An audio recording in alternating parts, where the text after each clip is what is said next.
Hi, good day, ma'am and sir. My name is Donna Despi, 42 years old from Philippines. I have two children, 17 and 13 years old.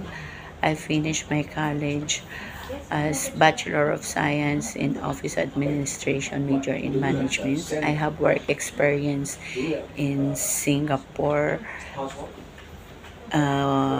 in one family, 8 people.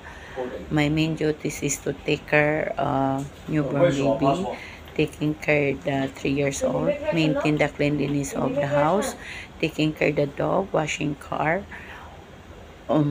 cooking a Chinese food, and I worked with them for 2 years and 6 months. I have also experience here on Hong Kong in my previous employer. I finished my contract. There are 4 members in the family.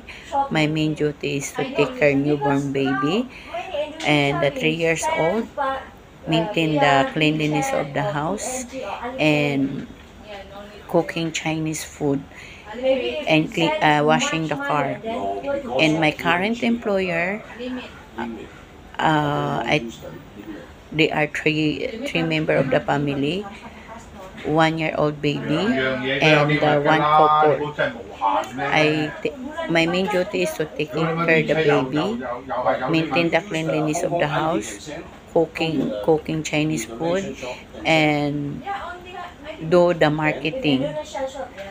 I hope you will be hire me as one of the member of your family. Thank you. Have a good day.